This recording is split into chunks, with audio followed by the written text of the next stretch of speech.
नाही नाही, डॉक्टर ते आले होते तपासायला. तहसीलचे लोक आले होते. त्यांनी सांगितलं वर पाठपुरावा करतो म्हणून असं सांगून गेले. बाकी काय आत्ता काही वेळापूर्वी भाजप कार्यालयामध्ये देवेंद्र फडणवीस यांचं भाषण झालं.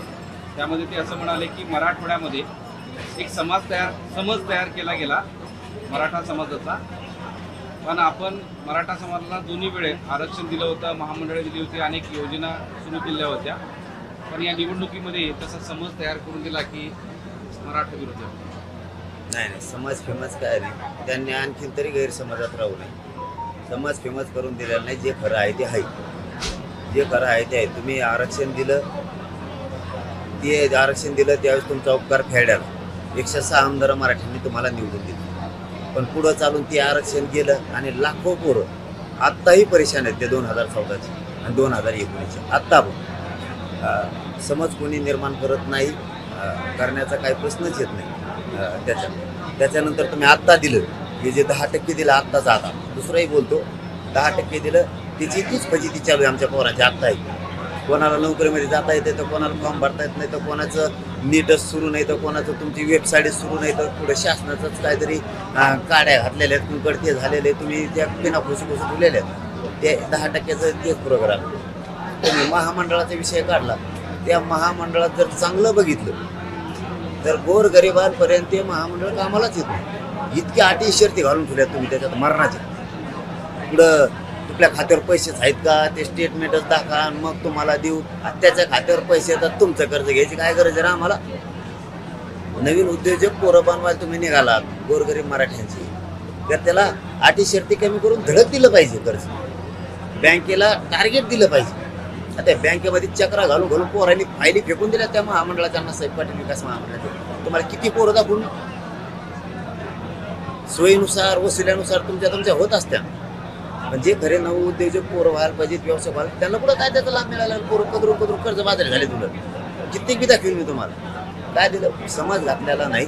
याचा अर्थ असा नाही की मी त्यांना विरोध करतोय फडणवीस साहेबाच्या शब्दाला, याचा अर्थ असा नाही. पण जे खरं आहे ते आहे. समाज एवढा येडा नाही. बळच येड समाजाला बनविलं तर नाही. आता उघडे आता की तुम्ही सगळ्या सोयरीची अधिसूचना काढली, तिला 5 महिने उलटून गेले. दुसरं केसेस आम्हीच मार खाल्ला, आमच्याच पोरावर केसेस झाल्या आंतरवालीतल्या. महाराष्ट्रातल्या पोराने शांततेत रस्ते लोक केले, तुम्ही लाखात गुन्हे दाखल केले. कसा समज म्हणता तुम्ही? समज कसा म्हणू शकतात फडणवीस साहेब? जे सत्य आहे ते समाजानं बघितलं, समाजाने ते मान्य केलं. समाज असा मोघम कोणालाही नाही करत. आणि आजच नाही बोलत मी, हे पहिल्यापासून बोलतो. महायुतीने आमचे हाल केलेत हे, आणि महाविकास आघाडी का तुपाचे डबे नाही दिलेले आम्हाला, हे आज नाही बोलत. आम्ही पहिल्यापासून बोलतोय. त्यांनी मरणाचं वाटलं केलेलं आमचं आम्हाला माहिती आहे ना. पण तुम्ही ताजं केलंय. तुम्ही आत्ता मुस्काळ फोड आहे आमचं, ते जरा जुनं फोड होत. पण तुम्ही हे सांगताय, पण त्यांचा दावा असा आहे की जे नॅरेटिव्ह तयार केलं विरोधकांनी. काय तयार केलं? नॅरेटिव्ह म्हणजे समज विचार समाजामध्ये तयार नाही केला बाबा, गैरसमज नाही केला. मी मग आणखी ना फडणवीस साहेब तुम्ही भ्रमात नका राहू. मी एक साधं पोरग आहे. मी कोणत्या पक्षाचा नाही. मी भाजप नाही, राष्ट्रवादी नाही, काँग्रेस नाही, राष्ट्रवादी नाही, काहीच नाही. तुम्ही आणखीन तरी गैरसमज काढा तुमचा. तुम्ही असंच भ्रमात राहता, पुन्हा पुढचं टंबळ वाजून घेता. मला हे सरळ बोलायचं मग तुम्हाला नाही पटत ते बोललेलं. गैरसमज केलेलं नाही, जे घडलेलं आहे ते तुम्हीच मान्य करा की ह्या गोष्टी झाल्या का. 10% दिलं, पण ते कोर्टात आणखी त्या पोराचे हालेत. याच्याबरोबर ज्या पोरांनी ECBC मधून फॉर्म भरले, ज्या पोरांनी EWS मधून फॉर्म भरले, त्या पोरांना कुणबी प्रमाणपत्र निघालेत म्हणजे OBC आरक्षणाचे, त्या पोरांना इकडे येण्याचा रस्ता मोकळा करून द्या. ही नाराजी दूर होईल समाजाच्या पोरांची. महामंडळाच्या अटी शर्ती कमी करा, ती होईल. तुम्ही केसेस मागं घ्या, सगळ्या सोयरीची अंमलबजावणी करा. मराठा आणि कुणबी एकच कायदा पारित करण्यासाठी तुम्हाला आधार पाहिजे होता, 57 लाख म्हणून तुमच्याकडे मिळाला. कशाला मराठी अंगावर घेता उगाच? मी रोज सांगतोय 10 महिन्यापासून, आज नाही. फडणवीस साहेब पर्सनल तुम्हाला सांगतोय मी की मला राजकारणात जायचं नाही, माझ्या समाजाला जायचं नाही. माझ्या समाजाचा राजकारण मार्ग नाही आहे, माझा पण नाही आहे. आम्हाला आरक्षण पाहिजे, तुम्ही द्या. हे मराठी तुम्हाला डोक्यावर घेऊन नसते सरकारला, ते बार सांगतोय. माझ्या जागेवर जर दुसरं असतं ना, तर आता एवढा फटका बसला मला, ते हवात उडाला असता असा. आणि ते म्हणलं असतं उपोषण नाही करायचं, पेपोषण नाही करायचं. लागा विधानसभेच्या तयारीला आपले लोक आमदार मंत्री करू. मला माझ्या समाजाला त्याच्यात नाही जायचं. ते सरकारमधल्या आमदाराचे डोके जरा टाळ्यावर आणा. आमदार बी कुंकड भरडते ती मीडियात. मला जायचं नाही म्हणूनच ते म्हणतोय. पण तुम्ही नाही दिलं ना, तुम्हाला एकाला येऊन देणार नाही. तुम्ही गैरसमज म्हणता ना, टक्केवारी ते गणित मोड सुरू झालं तुमचं. गणित मोड काय चालत नसते जनते पुढं. या जर खपाखप शिक्के आणा लागले ना, रप पाडणार आहे तुम्ही. तुमचं म्हणणं असं आहे का हा नरेटिव्ह नव्हता तरी वस्तुस्थिती आहे या सगळ्या मांडणीतून असं? तेच म्हणतोय त्यांना, तुम्ही लय हुशार आहे. तुम्ही गैरसमज काढून टाका, गैरसमाजाच्या बाहेर जा.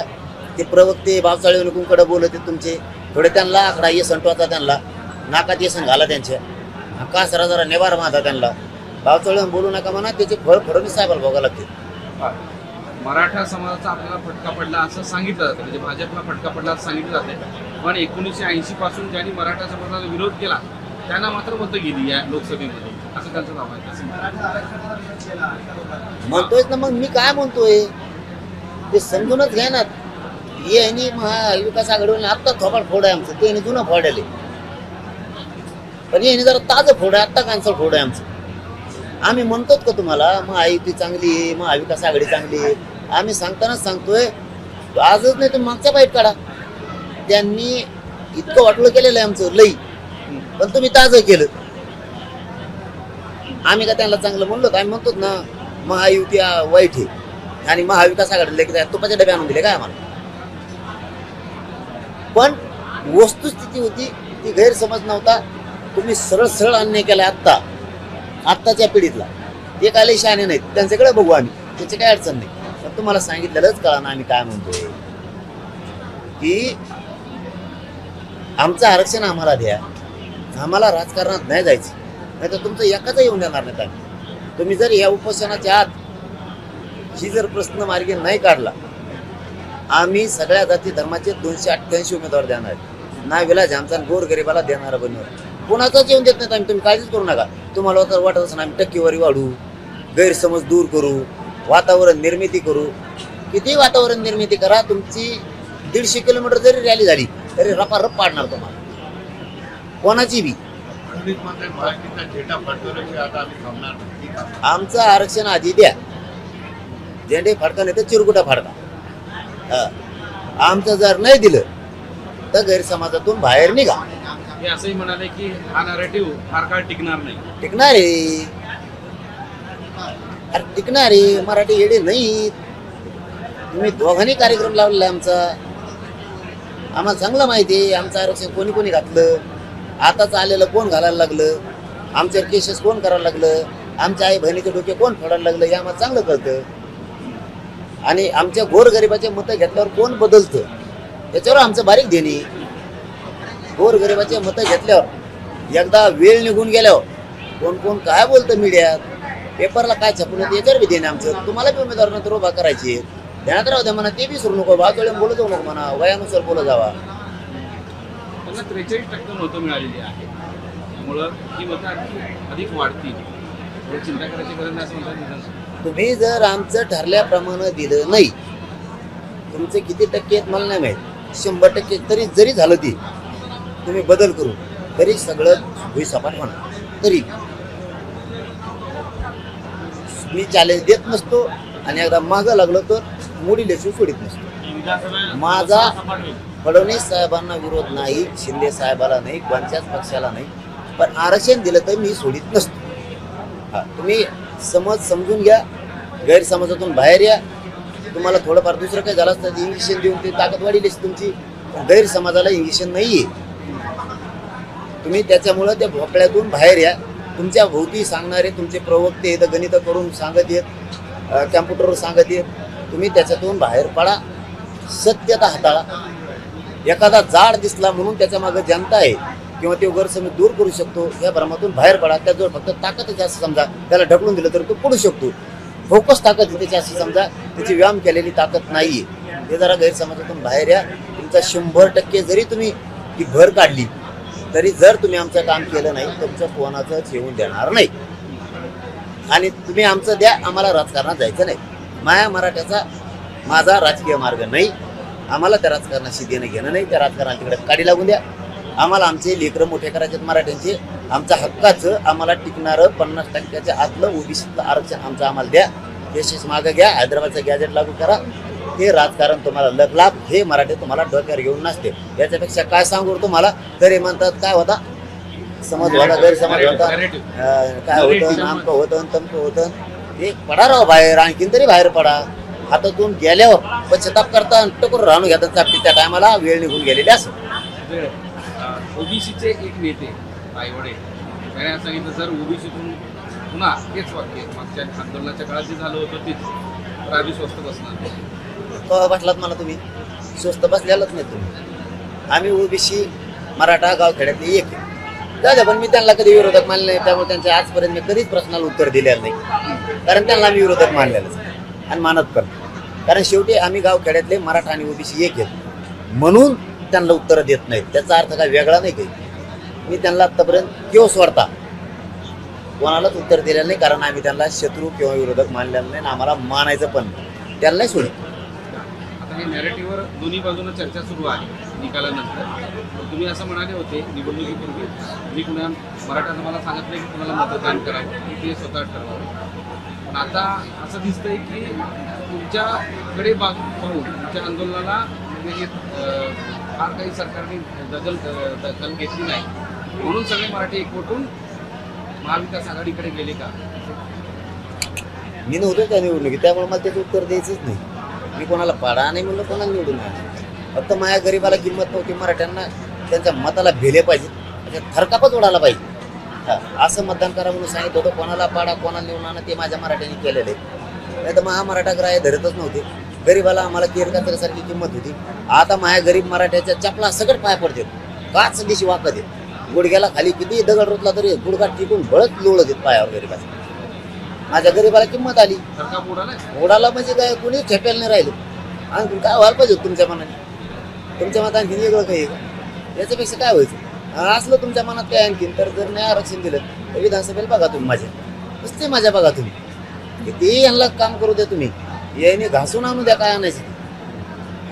तुम्हाला सांगतो आम्ही 5-7 जाती कार्यक्रमच लावणार यांचा. यांना आम्ही, मला राजकारणाला छक्के पंजे यायला लागले हळूहळू, यांना उडून देणार आम्ही वाऱ्यात वर. आम्ही सुप्त लाट गोयार पाडणार खाली. जरांगे पाटलाच्या नदी लागू नका, ते आता तुम्हाला नाही दखल घेतल्यावर सांगणारे प्रेस घेऊनच मी. 288 उमेदवार कोणचे, मतदान कसं होणार, यांचे किती विश्लेषक येतात आणि किती आपटू घेतात खुर्च्यापासून चॅनलवर, सभेत भाषणं ठोकल्याने मतदान होत नाही. तुम्ही फक्त मजा बघा, विधानसभेत चक्के पंजे कसे पडत. तुम्ही हुशार येतोय, तुम्ही चतुर येत नाही स्वतःला, आम्ही बी मग चतुर येतं. नुसते मजा बघा, म्हणा थोडं थांबा. नसता आमचं आम्हाला द्या, आम्हाला त्या राजकारणाचं काही देणं घेणं. तुम्हाला भाषा कळत असली तर सरकारने समजून घ्या, आम्हाला कायही गरज नाही त्याची. आम्ही ना फडणवीस साहेबाला शत्रू मानलंय, विरोधक मानले, शिंदे साहेबाला विरोधक शत्रू मानले, ना कोणाला मानलं. आमचं आम्हाला हे म्हणतो, तुम्ही वाटा गेली म्हणून आम्हाला नाही दम नाही, कारण आम्ही खरी स्वाभिमानीत, आम्ही साधे माणसं. आम्ही काय तुमच्यासारखे देत असले इंग्लिश शिकून आलेले नाहीत परदेशात. आम्ही रांगडे लोक आहेत, आम्ही चटणी भाकर खाणारे, बांधावर बसून खाणारे लोक आहेत. आम्हाला आमचं दुःख, आम्हाला अन्याय माहिती, त्याच्यामुळं आम्ही आमच्याकडे ठाम आहेत. आम्हाला काही गरज नाही, तुम्ही नाही दिलं तर मी गोरगरिबाला देणारं बनवणारे, सगळ्या जातीच्या लोकांना देणारं बनवणारे. समजून घ्या, मला राजकारणात जायचं नाही, आमचा प्रश्न लवकर सोडवा. धन्यवाद. तरी एक प्रश्न असा आहे की त्या नॅरेटिव्हचा, त्या समजाचा आता विचार मांडून नवीन नॅरेटिव्ह तयार करण्याचा प्रयत्न सत्ताधाऱ्यांचा आहे का तुमच्या आंदोलनाच्या संदर्भात, असं वाटतं का तुम्हाला? तुम्ही म्हणता गैरसमज पसरला आहे ना, आम्ही तेव्हा नीट करू. जाताना कोणाकडे नीट करायला तुम्ही? मराठ्याचा गैरसमज झालेला नाही. त्यांना माहिती यांनी 10% तर फसिलं, ते टिकत नाही. महामंडळ तर काही नाही. सारथीचे पोरं MPPCचे आणखी ओरडते. सगळ्याला सगळं कळत आहे. कुणबी नोंदी निघालेला असून तुम्ही सर्टिफिकेट द्या ना. काही केलेलं नसून लाखो बरोबर केसेस केल्यात. हैदराबादचं गॅजेट असून लागू करीनार. तुम्ही मराठ्याला जाऊन सांगणार काय? मी घराघरात मराठ्याला सांगितलं. तुम्हाला गेलं की ते म्हणणार आहेत 50% ओबीसीतला टिकणार आरक्षण. काय गैरसमज काढणार आहे तो ढेकळाचा? कोणता गैरसमज काढितो, कोणाला पाठितो? गैरसमज कसा निघर? आता तुम्ही जर धनगर बांधवाकडे गेले, आणि त्यांना जर म्हणले आम्ही तुम्हाला एसटीत आरक्षण देत नाही, काय गैरसमज निघणार त्यांचा? त्यांजवळ घटनेत लिहिलेले एसटी धनगर बांधव 12 बलतेदारांचा वेगळा प्रवर्ग करायचा, तुम्ही करीत नाही, काय गैरसमज काढणार त्यांचा तुम्ही? तुम्ही प्रमुख मागणीसोबतच सुरुवातीच्या पहिल्या उपोषणापासून ते ते आतापर्यंत मुस्लिम बांधवाच्या आरक्षणाचा विषय राहिला परत, त्यांना 10% दिलेलं आहे, तुम्ही काय गैरसमज काढणार त्यांना? ऐक, आम्ही आरक्षण 10% देत नाहीत असं म्हणल्यावर गैरसमज नाही का? गैरसमजच नाहीये, खरं खरं समाजापर्यंत गेलेलं आहे म्हणून तुमचा कार्यक्रम लागलेला आहे. आणि आम्ही 5-6 जण एकत्र आहे, आणि मग 5-7 म्हणजे जाती, 5-7 जाती एकत्र आहेत, आम्ही एकत्र आहे. नाही दिलं की तुमचा भोगा भागा, काय गैरसमज काढता? तुमचे पैसे खर्च होणार, तुमचं फुकट डिझेल गाडीचं जाणार, तुम्ही 150-150 रुपये गोळा करायला असले ते जर टाकले असले तर तुमचे वाया जाणार. आम्ही 50-50 रुपये गोळा करून डिझेल टाकीतो आणि ह्या गावातून त्या गावात जातो, तिथं संपलं की पुन्हा गोळा करीतो आणि पुन्हा पुढच्या गावात जातो. आमचं असं लफडं. तसं जर तुमचं असलं तुमचं वाया जाईल, यशस्वी होणार नाही. त्यामुळे काही शक्ती वापरू नका, खरं आहे ते देऊन टाका, मोकळे व्हा. विजय वडेट्टीवार आज पुन्हा असं बोलले की मराठा आरक्षण देताना ओबीसी आरक्षणाला धक्का लागतो. विधानसभेला धक्का लागेल मग त्यांना करायचं असेल वर टांगड्या, घ्यायचं असेल दुरून वाजून परत. बहुतेक त्यांना राहुल गांधी साहेबांनी सांगितलं असेल मराठ्याची राहतात बोल, मग कळण त्यांना, पुन्हा त्यांना पचका करून घ्यायचा दिसतोय. हे असं घर असतं बघा विरोधी पक्षाचं, गोर गरीबाला न्याय देणारं घर एवढंच आहे. हे असलं जातीवादी घर आहे विरोधी पक्ष नेत्याचं. हेच एक घर असं आहे विरोधी पक्ष नेत्याचं की सगळ्या जनतेला न्याय देणारं घर म्हणजे विरोधी पक्ष. आणि तेच असं एका जातीच्या विरोधात बोलून द्वेष पसरायला लागलं. केली असं आता वेळ त्यांची लोकसभेत विधानसभेला येईल मराठ्याचा दारात द्यायची. मग चुकल्यावर काय करू? त्यांनी चुका केल्यावर मी काय करू? मी काय चूक करतो? माझ्या जातीला बोलायला सहन करू का? माझ्या जातीवर अन्याय करून घेऊ का? विरोधक असे बोलायला लागले अंगावरून घेऊ तर काय करू बा? मग काय चूक आहे? जर आता विरोधी पक्ष नेता मतासमोर पिसून देणार नाही, मी जे बोलतो तेच महामराठा बोलणार आहे, मी काय चूक बोलतो? मग हे जर काम होस तर मराठ्या जवळ धरणार असते तर इथून पुढं मराठी शाने होते. आले तुम्ही 4-5 महिन्यांनी यायचं तुम्हाला आमच्याकडे, त्या टायमाला की तो कचका मग तुला बी सत्ताधाऱ्यांनी घ्यायचा आणि विरोधकांनी घ्यायचा. कमवून नाही घ्यायचा. माया मराठ्याला काही इज्जत नाही का? माया मराठ्याचं काय गोरगरीब करोडो मराठ्याचा कचरा करता का? यावून द्या ना नवीन मग आम्ही करायला लागलोत ना. जी जातीचे लोक माझ्या जातीला त्रास देतील त्या जातीचा नेताच होणार नाही, आम्ही पाडून टाकणार आहे. वेळ पडीत तिथे उमेदवार देणार नाहीत पण त्याला पाड्याशी सोडणार आहे. आम्ही इथून पुढं ब्रिदच ते तयार करणार आहेत. मग आता मराठ्याच्या विरोधात बोलला की त्याच्या विरोधात उमेदवार द्यायचा नाही पण त्या जातीचा नेता संपवायचा. म्हणजे त्याला जातीला मदत करता येत नाही त्याच्या, कोणालाच नाही. आणि आमच्या तर मागत लागलेला आहे. आता लोकसभेमध्ये तुमचाच फायदा घेतला आणि आता ते मात्र लगेच उलटायला लागले असं वाटतं. होऊ शकतं राहुल गांधी साहेबांनी सांगितलं समोरून फोन करून कचाकच बोल म्हणून, होऊ शकतं. त्याचं काय सांगा? आता आमचा फायदा गोरगरीब मराठ्यांनी त्यांना जर केला असेल, मी आता काय सांगितलेलंच नाही याला कर त्याला कर, तर मराठी हा ना मग माझे गोरगरीब मराठी लगेच पुढे वाचपा काढते. आता फडणवीस जे दावे केले ते महामंडळ त्या वेगवेगळ्या योजना वगैरे पहिल्या उपोषणापासून ते आतापर्यंत तुम्ही 10-15 मागण्या सरकारच्या समोर मांडल्या होत्या, त्या किती मागण्या पूर्ण केलेल्या आहेत?